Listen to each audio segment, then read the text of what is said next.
signal just came up all of a sudden, and yeah, sounding good. Oh, Jim, snow there, you have made me very, very jealous. I would love to be there, really would. I was thinking I probably won't snow because you're up at about 600 metres, and I think the forecast was snow down to about 900, but no, you actually got it.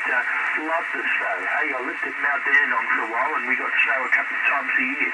The only problem with it was the kids would wake up at 6 o'clock in the morning on a Saturday, you know, all excited about the snowfall. And it usually meant not being able to go to work either because you couldn't get down our driveway. But that's another story. Anyway, Nick up there at you're a really good signal. You're probably the strongest of the bunch, but everybody's coming through really well. And just a quick word about, I filled out my logbook properly with my little scribble notes that I had from the couple of days we had up there. I logged 25 contacts, 13 of them were VX, 6 to the USA, 1 to Canada, 1 to Russia, and 5 to ZL. So I think I can call it a qualified success. Your beam, Jim, it definitely worked because it was super directional, but what a pity in the afternoon the path for everything changed, and it looks like it needs to be around the other way, even though we'd reversed it. But we certainly proved that the thing worked. I'm just sorry I didn't get any booming contacts for you. But finishing up with the 5-9 both ways to Vancouver, Canada was a bit of a buzz. Anyway, now who do I hand it on to? Would it be Nick? Damn, I wrote down where this is all going, but I'm not too sure. Anyway, it should be Nick. VK3UCK, or VK3ACZ.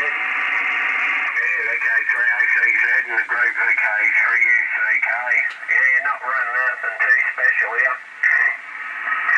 And location is Wanakuri. Yeah, I'm basically in between Bendigo and Maryborough. So, yeah, I built a fan dipole about a month or so ago. I thought I'd better replace my 20-odd-year-old dipole that was up. So, yeah, it seems to work alright. It works alright on 80 and 40 there. Do you think I can get it to tune on 20 though? Doesn't like 20. But I'll get there eventually. Yeah, what was I going to say? Yeah, well, yeah, VK, yeah, they're alright for holding. They're 253. I'm presuming it's probably a manual car. So that'll be worth some bucks in a while. That's for sure. The local police officer over this way. He's what's he? I think he's got a factory VL with a 308 in it. Yeah, a few car heads over this way. But yeah, so we'll go for a blast over to Logan there and have a look. It's generally a good turnout. So well, obviously they didn't have one last year, but the year before we went, all good. Alright, I'm gonna bow out, so I'll leave you gentlemen to it. Top of the morning to one and all on the frequency, and enjoy the rest of the day, and we'll catch you when we catch you, I suppose. VK3AMN and the group VK3UCK. Cheers. Yeah, VK3UCK and the group VK3AMN, trying to hold a video camera at the same time I'm trying to talk, so I'll put a little video up of you guys, of your audio coming through to me, and I think the whole lot of you should get a shock on how clear you are. You're absolutely crystal clear. You're banging the needle right across on the dial here, and it's easy as hell to listen. But I'm sorry to say that I've got distractions outside. I've got these birds running around outside here, and I like birds, and I've got a distraction. And I've got quite a few of the birds sitting on the campfire. I don't know, you know these campfires they have in the camp areas now, they got the pole in there and the barbecue plate that swings around, and the bar, it hangs a couple of chains on top.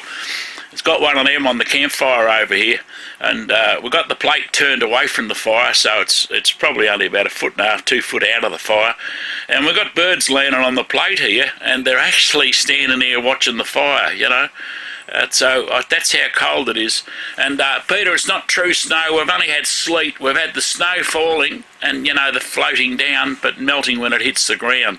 We've had no actual white on the ground, but believe me, it was bloody cold earlier on, and as long as the wind's not blowing, I love it, but when the wind gets up, I don't like it. So I'm very, very seriously thinking about pulling the pin today. And as I say, FAAJ, Marcel, if you can, just let Leo know that we won't be here. I don't want him to drive all the way up and come back. I don't think he's coming, but he said he might come, so it's a good idea just to let him know. Oh, that's why the birds are gone. Greg's got up. He's walking over near the fire. That's why the birds are gone from the fire. I couldn't work out why they all took off. But anyway, it's a hard life camping, I can tell you now. Us old blokes, you know, it's really hard for us old blokes.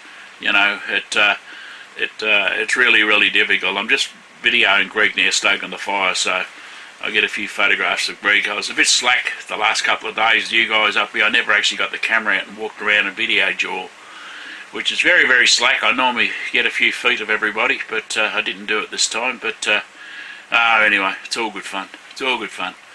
Life is about getting up and enjoying it, and if you don't get up and enjoy it, you might... Hi guys, and we're at Stringybark Creek camping area, and as you can see, I'm under the veranda here, and it's virtually on the verge of sleet. Not quite snow yet, but very, very close and very, very cold. It's about 2.1 degree at the moment outside here. Got a little bit colder than that during the night, but just to let you know, guys, that I have finally mellowed and got a little soft, and I bought myself a basic camper trailer, and I've been in there now for the last few nights in these cold, rotten nights, and we've had some pretty heavy storms go through, and I'm quite impressed with it. So what I thought I'd do is I'd just give you a quick show around. It's a bit hard at the moment. It is on the verge of another virtual storm coming through, so it's very bloody cold, and the fingers are killing me, so it's a bit hard to do the camera, so if I don't shake too much, I apologise right now. Okay guys, let's go for a walk. Okay, there's the camper trailer. I've got it set up there. Here's the trailer part at the front. It's only a 6x4. There's the outside room. There's 2 rooms. I'll take you over and show you quickly. The basic veranda out the front here. Got a small table in here. There's the trailer. Needless to say, the dog is with me, but it is cold, and we'd never guess where the dog is. And just to really upset the guys that know me, I've got a 12-volt electric blanket running on the bed here, so that's why the dog's still in bed. I wonder who's the silly one. Okay guys, this is the outside area. It's not a big area, it's not very big at all, and we'll measure it up and give you the measurements when I get a chance to do it. And this is the outside part, and on the camper trailer itself, the guy that owns it, yeah I know, that's an oil heater down there, so the bloody thing's playing up, won't work.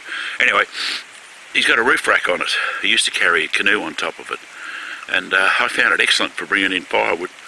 You just drive down the road, and it's laying on the road. I'd pick it up, chuck it on top, and bring it into the campsite. So there's the basic camper, and there will be more on it later on, but not at the moment. My fingers are too bloody cold hanging onto this camera. So cheers guys, I'm out of here.